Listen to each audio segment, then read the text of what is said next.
जय हिंद, वंदे मातरम। स्वागत है आपका उड़ान क्लासेज के यूट्यूब चैनल पर। और जैसा कि आप सभी ये जानते हैं कि एसएससी जीडी की हमारी T20 सीरीज आपके लिए चली हुई है। एसएससी जीडी के एग्जाम की डेट डिक्लेयर हो चुकी है, जो कि एग्जाम होगा आपका कब 10 जनवरी से लेकर के और 14 फरवरी तक ये एग्जाम आपका चलेगा।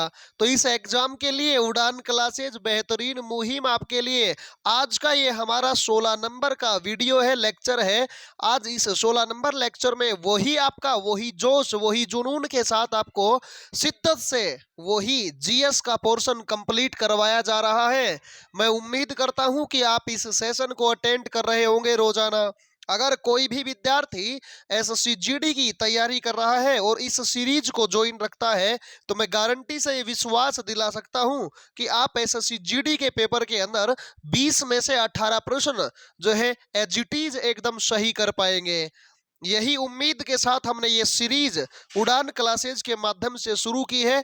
ठीक है, तो स्वागत करता हूं मैं आपका विक्रम सिंह के नाम से, या अपने यूट्यूब चैनल उड़ान क्लासेज के नाम से, जिसका लिंक डिस्क्रिप्शन में आपको दिया हुआ है टेलीग्राम पर पीडीएफ लेने के लिए। यानी कि जो क्लासेज हमारी चल रही हैं, इनकी पीडीएफ आपको टेलीग्राम चैनल का लिंक डिस्क्रिप्शन में दिया हुआ है, वहां से मिलेगा भाई।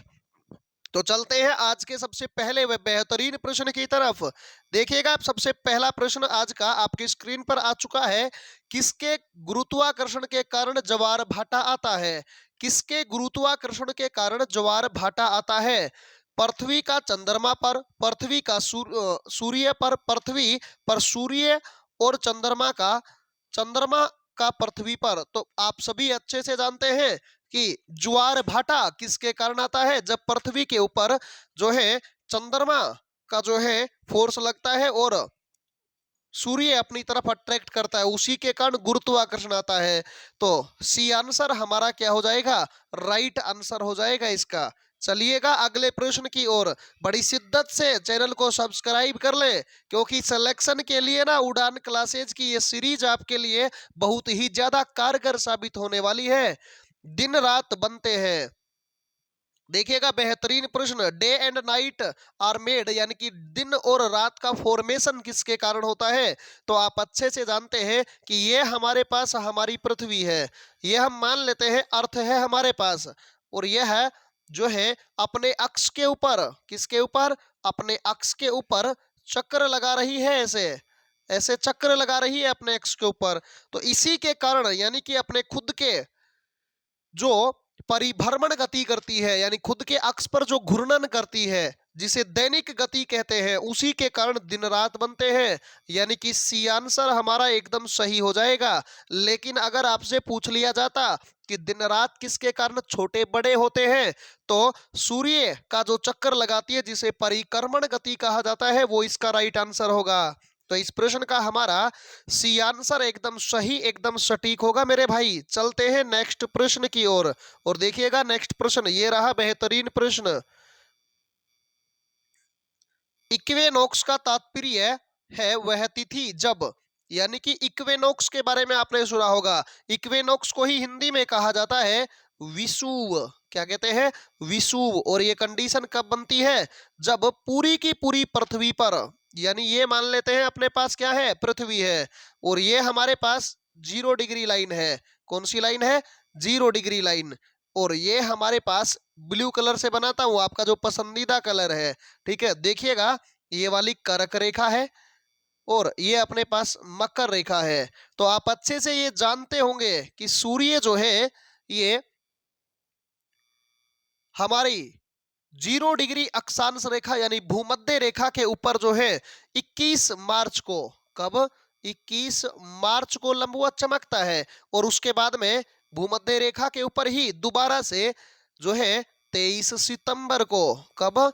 23 सितंबर को लंबवत चमकता है। इसी दोनों दिनों की यही दो तारीख ऐसी है जो पूरी की पूरी पृथ्वी पर दिन रात समान होते हैं, यानी कि दिन रात का समान होना ही क्या कहलाता है, इक्वेनॉक्स। और ये कंडीशन दिन एक साल में कितनी बार बनती है, 2 बार, 21 मार्च और 23 सितंबर को। तो दिन रात जब बराबर होते हैं, दिन व रात की अवधि जो समान होती है, उसी के कारण क्या बनता है, इक्वेनॉक्स बनता है भाई भाई। और इक्वेनॉक्स को ही कहा जाता है हिंदी में क्या, विषुव कहा जाता है। और विषुव जो होते हैं ये दो प्रकार के हैं भाई, एक बसंत विषुव और एक शरद विषुव। यानी कि जो 21 मार्च को बनता है वो बसंत विषुव होता है और 23 सितंबर को शरद विषुव होता है। तो राइट आंसर होगा इस प्रश्न का ए आंसर।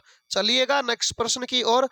और देखिए बेहतरीन प्रश्न आ चुका है। भारत के स्वाधीनता संग्राम जो 1857 की क्रांति से पूछा गया, 1857 के स्वाधीनता संग्राम का प्रतीक था, 1857 का जो रिवोल्ट था, क्रांति जो थी, उस क्रांति के प्रतीक चिन्ह के बारे में पूछा गया। सबसे पहले तो 1857 की क्रांति जो है इसकी शुरुआत 10 मई को हुई थी।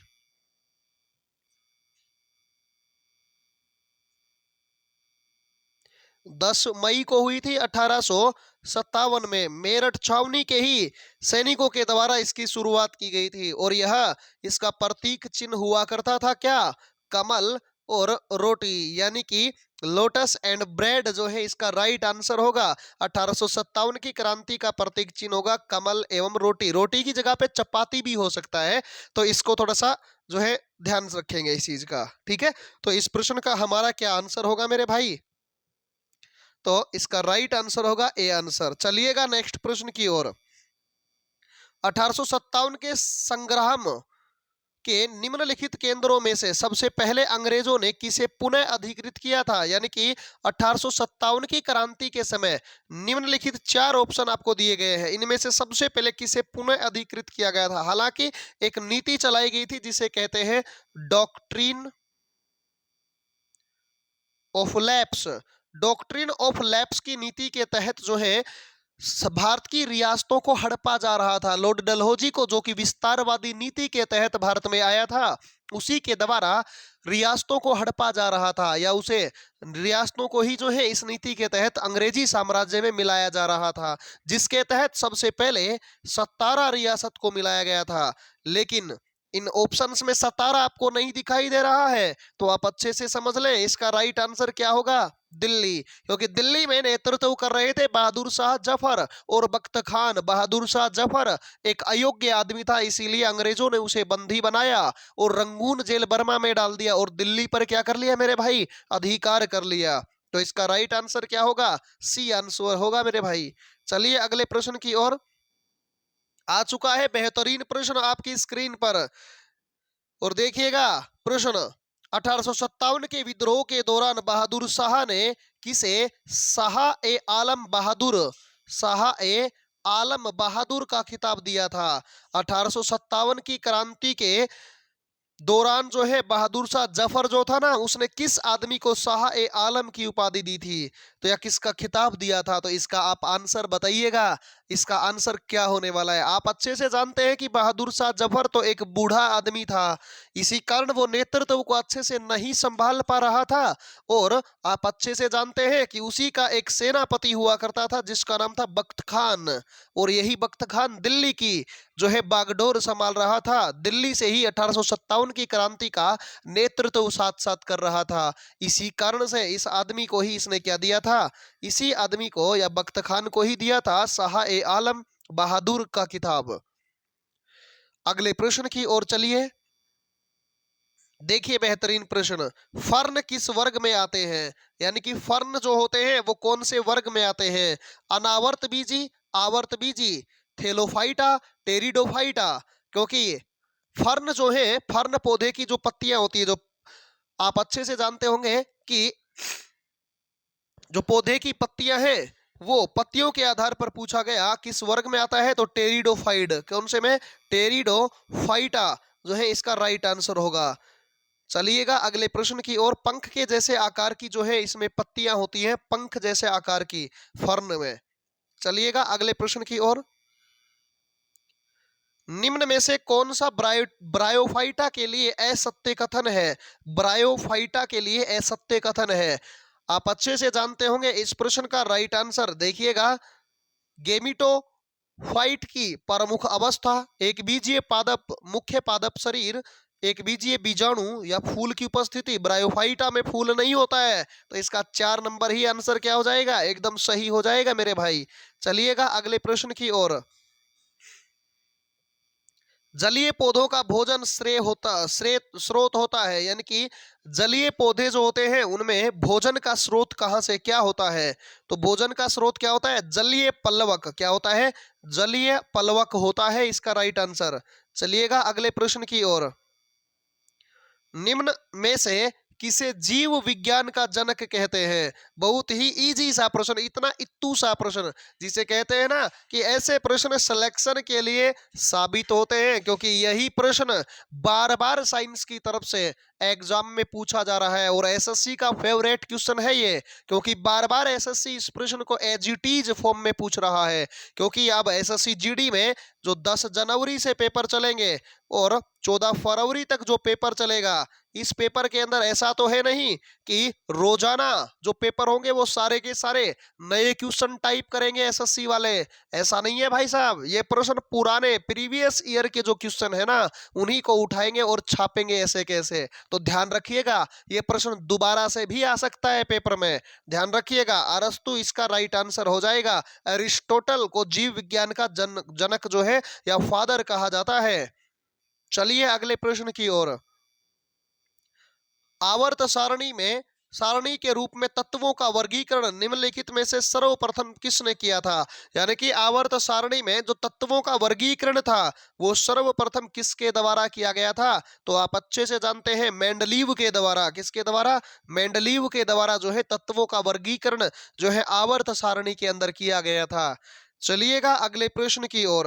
और ये रहा नेक्स्ट प्रश्न आपकी स्क्रीन पर। 10,990 रुपये के लिए आसानी से पढ़िएगा प्रश्न को, 2 बार पढ़िए और ऑप्शन को 4 बार पढ़िए, तभी प्रश्न गलत होने की संभावनाएं जो है आपके जहन से निकल जाएंगी मेरे भाई। देखिएगा प्रश्न को। धातुओं का वह गुण जिसमें उन्हें खींचकर तारों के रूप में परिवर्तित किया जाता है, यानी कि आपने किसी भी मेटल, किसी भी धातु के बारे में ऐसा सुना होगा कि उसे जो है खींचकर तारों के रूप में परिवर्तित किया गया है। तो वो तारों के रूप में परिवर्तित जो किया गया जो होता है वो क्या कौन सा गुण होता है? आघातवर्धनीयता, सयानता, तन्यता या तन्य सामर्थ्य है? तो राइट आंसर होगा तन्यता। अगर आपसे पूछ लिया जाए चादर के रूप में परिवर्तित किया जाए तो चादर के रूप में क्या होने वाला है? चादर के रूप में आघातवर्धनीयता आंसर हो जाएगा इसका। अगर चादर के रूप में परिवर्तित पूछता तो आघातवर्धनीयता, अन्यथा तार के रूप में पूछा है तो क्या हो जाएगा? तन्यता इसका राइट आंसर हो जाएगा। चलिएगा अगले प्रश्न की ओर। ये प्रश्न हमारा बेहतरीन प्रश्न एल्यूमिनियम का अयस्क है। बार बार ये प्रश्न एक बार पहले भी हम बात कर चुके हैं तो ज्यादा टाइम नहीं लगाएंगे इस प्रश्न पर। एल्यूमिनियम का अयस्क क्या होता है? बॉक्साइट। चलिएगा नेक्स्ट प्रश्न की ओर। Rn किस तत्व का रासायनिक चिन्ह है? Rn किस, यानी कि आवर्त सारणी में जो Rn के नाम से किसे जो है लिखा गया है, तो आप अच्छे से जानते हैं रेडोन का। रेडोन का Rn किस तत्व का प्रतीक चिन्ह है? तो रेडोन का है भाई। किसका? रेडोन का। चलिएगा नेक्स्ट प्रश्न की ओर। रेफ्रिजरेटर में शीतलन यंत्र कहाँ होने चाहिए? आपने फ्रीज देखा है आपका? फ्रीज तो देखा ही होगा। फ्रीज में जो शीतलक यंत्र होते हैं ना, शीतल जो ठंडे करने वाले, वो यंत्र फ्रीज के शीर्ष में लगे होते हैं, तल में लगे होते हैं, या बीच में लगे होते हैं, या कहीं भी नहीं लगे होते? तो आप अच्छे से जानते हैं नीचे फ्रीज में देखा होगा ना आपने, पीछे की ओर नीचे एक टंकी सी लगी होती है और वही टंकी जो होती है वो शीतलक यानी कि तल में लगी होती है। कहाँ पे लगी होती है? तल में लगी होती है शीतलक यंत्र के रूप में। चलिएगा अगला प्रश्न। और देखिए बेहतरीन प्रश्न है। खाना बनाने के बर्तनों के नीचे का बाहरी हिस्सा काला क्यों छोड़ा जाता है? जो बर्तन हमारे पास, जैसे आप जानते होंगे कि आपने देखा होगा तवा, तवा देखा होगा आपने, कोई और बर्तन देखा होगा जिसमें आप घरों में खाना बनाते हैं आपके घर में, उस खाने बर्तन के नीचे का भाग जो है बाहरी हिस्सा काला छोड़ा जाता है। क्यों छोड़ा जाता है? क्योंकि वह ऊष्मा का अच्छा अवशोषक होता है। आपने ऐसे जो है कई बार एनालिसिस किया होगा कि हमारे पास काली शर्ट है और एक वाइट शर्ट है। काली शर्ट ऐसा कहते हैं कि गर्मियों में काले कपड़े नहीं पहनने चाहिए क्योंकि ज्यादा सूर्य के प्रकाश को खींचते हैं, इसी कारण से, या उष्मा को सबसे ज्यादा खींचते हैं तो बहुत ज्यादा गर्मी लगेगा, इसी कारण से उष्मा जो है, इस उष्मा की अच्छी अवशोषक होती है, इसके कारण उसे काला छोड़ दिया जाता है। चलिए अगला प्रश्न देखिए। एक वर्ष में कम से कम कितनी बार संसद की बैठक होनी चाहिए, यानी कि संसद की एक साल में कितनी बार? एसएससी का बेहतरीन प्रश्न, मार्क कर लीजिएगा, 5 स्टार बना लीजिएगा इस प्रश्न को, क्योंकि एसएससी जीडी में यह प्रश्न 2 से 3 बार पूछा हुआ है और दोबारा भी पूछे जाने की संभावना है। सीजीएल में भी आ चुका है, सीएचएसएल में अब की बारी एग्जाम में आया ये प्रश्न। ध्यान रखिएगा इस प्रश्न का। कितनी बार बैठक होती है? तो साल में 2 बार, 6 महीने से ज्यादा का गैप नहीं होना चाहिए, तो यानी कि 2 बार साल में बैठक होती है। चलिएगा अगले प्रश्न की ओर। लोकसभा को उसके कार्यकाल की समाप्ति के पूर्व ही भंग किया जा सकता है। लोकसभा कौन से अनुच्छेद में है? तो लोकसभा 81 अनुच्छेद में है। कौन से में है? 81, 81 नंबर आर्टिकल में लोकसभा के बारे में जानकारी मिलती है। और आप अच्छे से जानते हैं कि लोकसभा जो है इसको राष्ट्रपति के द्वारा भंग किया जाता है, लेकिन किसकी सलाह से भंग किया जाता है? तो राष्ट्रपति की जो है मंत्रिमंडल की सलाह पर। यह वर्णन मिलता है आपको कौन से? 85 यानी 85 अनुच्छेद के 2 नंबर के बी में। 85 सब क्लोज का जो 85 का अनुच्छेद 2 बी है उसमें यह जानकारी मिलेगी आपको। तो राइट आंसर क्या होगा इसका? सी आंसर होगा। चलिए अगले प्रश्न की ओर। लोकसभा के लिए चुनाव से में निर्वाचित होने के लिए किस व्यक्ति के लिए न्यूनतम आयु सीमा क्या होगी? यानी कि लोकसभा का चुनाव लड़ने के लिए कम से कम आयु, न्यूनतम आयु कितनी होनी चाहिए? क्योंकि आप अच्छे से जानते हैं लोकसभा एक अस्थायी सदन है। कैसा सदन है? अस्थायी सदन है, मूर्खों का सदन है और एक टेम्परेट हाउस है। इसी लोकसभा के बारे में 25 साल जो है इसका कम से कम एज 25 साल होनी चाहिए, चुनाव लड़ना है तो किसी को। चलिएगा अगले प्रश्न की ओर। एरोसोल का उदाहरण है, एरोसोल का उदाहरण है, एरोसोल का उदाहरण क्या होगा? दूध होगा, नदी का जल होगा, धुआं होगा, रुधिर होगा। तो राइट आंसर क्या होगा?